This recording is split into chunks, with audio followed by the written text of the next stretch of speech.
আল্লাহু আকবার, আল্লাহু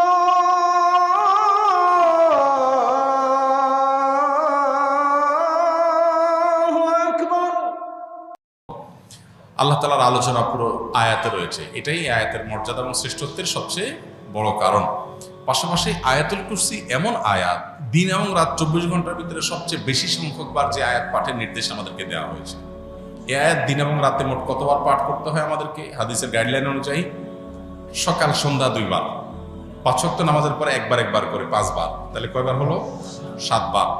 ঘুমানোর সময় শোয়ার আগে আরেকবার, কত হলো? কমপক্ষে 8 বার আয়াতুল কুরসি পাঠ করা দিনে সুন্নাহ।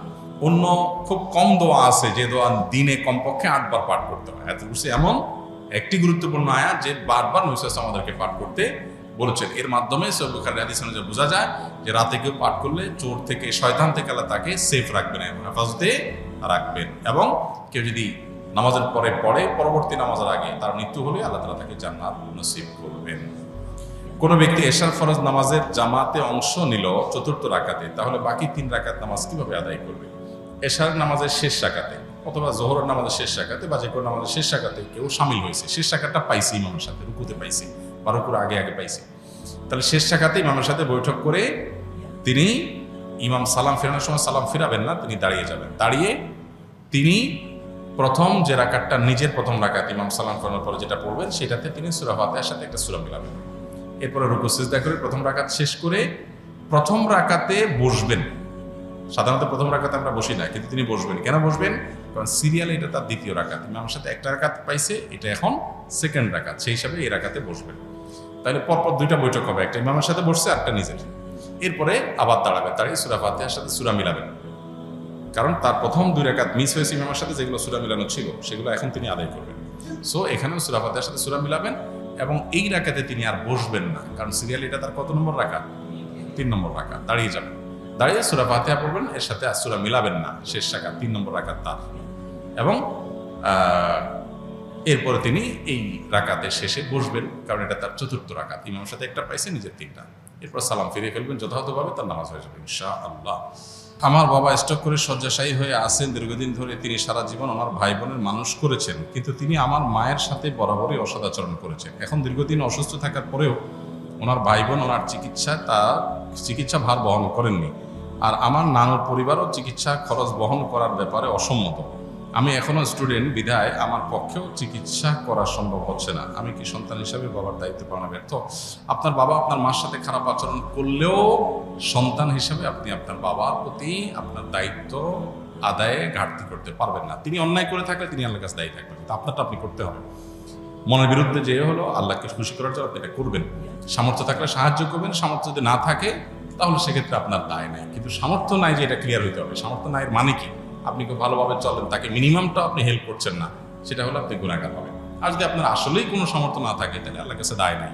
কিন্তু সামর্থ্য নাই এই কথাটা খুব সহজ কথা না, এটা প্রমাণ করাটা খুব জটিল। আমরা অনেকেই অনেক অহেতুক খরচ বা অতিরিক্ত খরচ করি, যেগুলো বাঁচায়া চাইলে এরকম বিপদগ্রস্ত বা অসুস্থ বাবার পাশে আমরা দাঁড়াতে পারি, সেই চেষ্টা আমাদের করতে হবে। আমি বিয়ে করেছি, আমার বিয়ে নির্ধারিত দেনমোহর 85% পরিশোধ করেছি।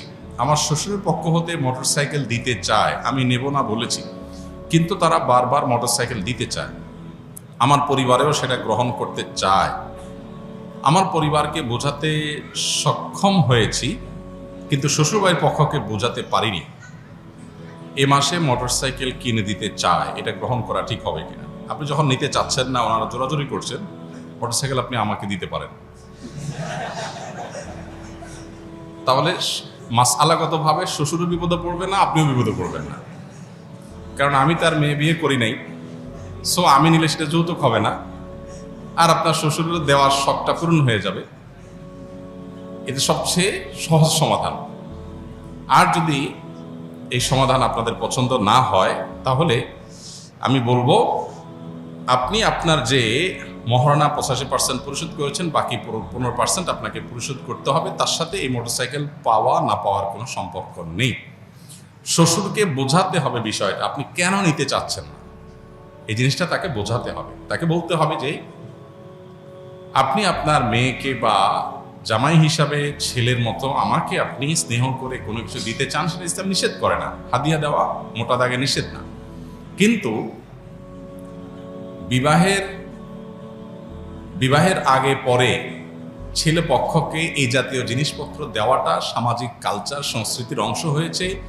এইটা যদি আপনি দেন, এটা একটা দৃষ্টান্ত। আরেক বাবা তিনি তার কন্যার জামাইকে তার দিতে হবে, মানসিক চাপ তৈরি হবে, কারণ সমাজে যখন সবাই দেয় একটা রেওয়াজে পরিণত হয়। অতএব এটা ভাঙা দরকার। আমরা শ্বশুর জামাই মিলে ডিসিশন নেই, এটাকে আমরা ভাঙার চেষ্টা করি। আপনি আমাকে এমন কিছু দেন যেটা আসলে সমাজে যৌতুক হিসাবে দেয় না।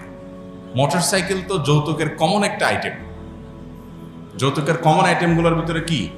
মোটরসাইকেল, ফ্রিজ, টিভি, সোফা, তারপরে এই জাতীয় আরো যেসব বিষয়গুলো আছে, এগুলো হলো যৌতুকের একেবারে কমন আইটেম।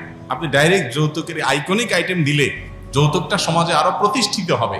আপনি যদি আপনার শ্বশুরকে জিনিসটা ভালো করে বুঝাইতে পারেন, তাহলে আমার মনে হয় না অসুবিধা হবে। তারপর যদি না বুঝাতে পারেন, তাহলে শ্বশুরকে আপনি বলেন যে ঠিক আছে, আপনিও খুশি থাকেন, আমিও খুশি থাকি, চলেন সাইকেলটা কোনো হুজুরে দিয়ে দিন। সেটা তো দিবে না, জামাইকেই দিবে। তাহলে বোঝা যাচ্ছে যে এটা আসলে মেয়ের সুখ শান্তির জন্য বাবারা ব্যাকুল থাকেন, যে জামাইকে একটু কিছু দিয়া টিয়া হইলেও যদি একটু বাও রাখা যায়, আমার মেয়েটা একটু ভালো থাকে। সেজন্য আপনি বলবেন যে আব্বা যান, শ্বশুর আব্বা যান, আপনার মেয়ে আমার কাছে নিরাপদ থাকবে ইনশাআল্লাহ, মোটরসাইকেল দিলেও না দিলেও আপনি কোনো টেনশন নেবেন না, বরং এটা দিয়ে আমরা ভালো কোনো কাজ করি, বোঝানোর চেষ্টা করবেন। তারপরও তিনি যদি অঢেল সম্পদের মালিক হন বা অনেক সম্পদ তার থাকে এবং তিনি তার মেয়ের জামাই হিসাবে আপনাকে এটা দিচ্ছেন, আরো মানুষকে দেন, অনেক মানুষ এরকম আছে, তাহলে সেক্ষেত্রে এজ এ হাদিয়া এটা নেওয়া মৌলিকভাবে নাজায়েজ না। যদি সেটা আপনারা শর্ত দিয়ে না নেন, জোর করে তারা দেয়, তাহলে এটা নেওয়া আপনার জন্য নাজায়েজ না।